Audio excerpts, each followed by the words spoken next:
Laker fans, these videos have been blowing up recently, but I talked to my bosses and it turns out only 72% of you that are watching our videos are actually subscribed. That is not nearly enough, especially because, look at that number. We are so close to 20,000 subscribers. So please, if you haven't already, scroll on down, hit that big red subscribe button. I appreciate every one of you that already have. And if it's not too late for those of you that haven't. So go ahead and subscribe to the Lakers Report today.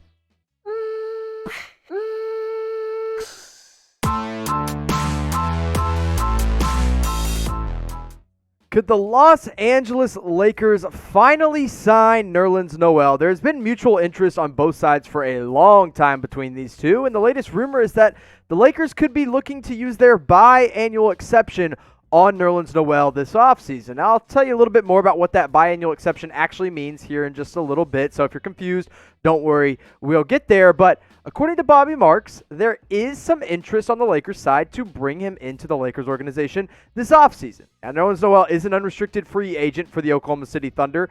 When you look at the past 4 years, it's been a bit up and down for Nerlens Noel. Now, remember, he was a former should-have-been number 1 overall pick. They all thought he was going to go number 1. He fell down draft boards, goes to the 76ers. They trade him to the Mavericks. The Mavericks tried to sign him to a $70 million deal. Nerlens Noel said, no thanks. I'll test my own luck in free agency. Didn't work out. He made $4 million with the Thunder. And now he's become a serviceable backup for this team. And I actually do like what Noel does. He does and plays his role right when he is engaged. This past year put up 7.4 points per game, pulled down 5 rebounds, and blocked about 1.5 shots per game behind Steven Adams on the Thunder bench. His best year over the past probably 3 to 4 years.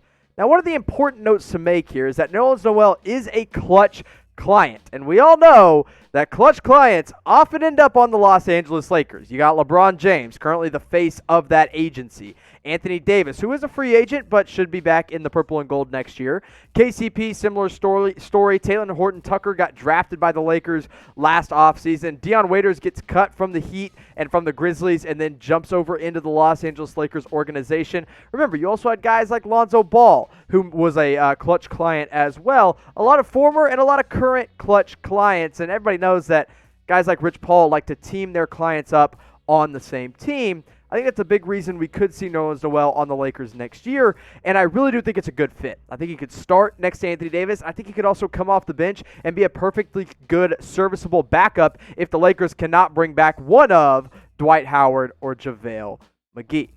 Now, if you are a Lakers fan through and through and you want to go ahead and put some money down on their championship odds next year, or maybe you're watching some college football, maybe you're sitting around on the weekends watching some NFL, BetUS has got you hooked up for a special link and a special promo code for our Laker fans only at chatsports.com/Lakers. When you use that promo code Lakers125, they're going to give you a 125% deposit bonus. So that means when you deposit $100, they're going to give you $125 to put more money on games on. It can be the Lakers, championship odds. It could be the NFL. It could be college football. Heck, I think you can bet on tennis and golf over on BetUS if you want to. So again, that's chatsports.com/Lakers. Go check them out today.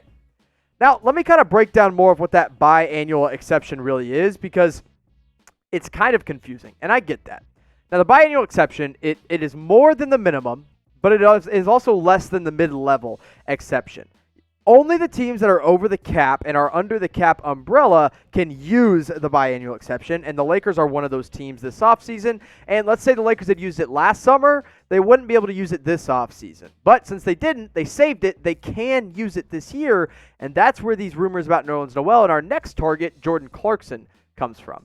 This is Bobby Marks, who is the cap guru over at ESPN. He said some names to keep an eye on with the Lakers' $9.3 million mid-level exception and $3.6 million biannual exceptions, including their own free agents in Markieff Morris and Dwight Howard, are Jeff Teague, DJ Augustin, Jordan Clarkson, Mo Harkless, and Nerlens Noel. Now, I didn't want to talk about DJ Augustin, Jeff Teague, or Mo Harkless because those guys don't really excite me, so that's why I mentioned Nerlens in the beginning, and now I'm talking about a former Laker, a very familiar face, Jordan Clarkson. Remember, he's played for the Lakers for about 3.5 years, from 2014 to 2018. On draft night, he gets picked by the Wizards in the second round. The Lakers traded up for him and went out and got him, and he was honestly a huge surprise off the bench in his first couple years with the Lakers. And then he gets traded to the Cleveland Cavaliers. Now, Jordan Clarkson is still a potent scoring punch off the bench, as he has proven over the last 4 years of his career.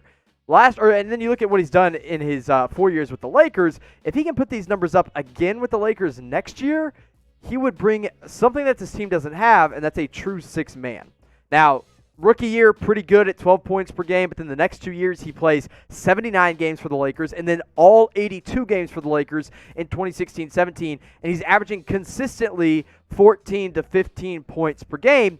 That's what he has continued to do since leaving the Lakers, going to Cleveland, and then also last year playing with the Utah Jazz. He made a huge difference for that Jazz team. These are his 2019-2020 stats. Half the year with Cleveland, half the year with the Jazz.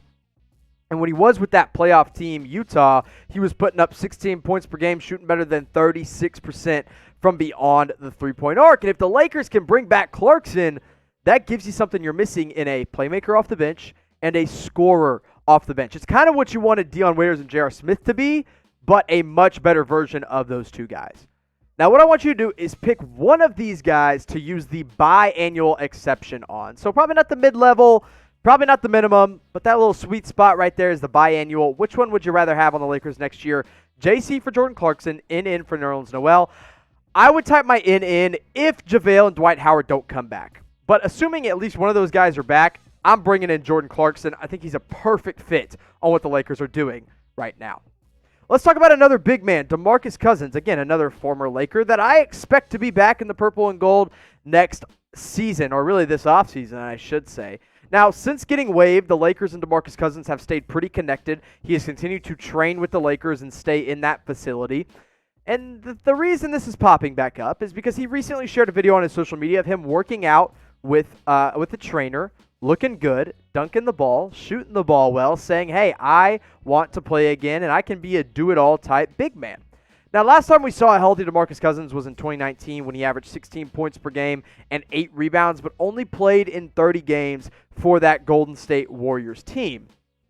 But what they were hoping to get from Boogie Cousins was New Orleans Pelicans version of Boogie Cousins, where I think he was at his best in 65 games before he tore his Achilles. He and AD, who is, again, probably going to be on the Lakers next year, played together and put up 28 and 25, 11 and 12.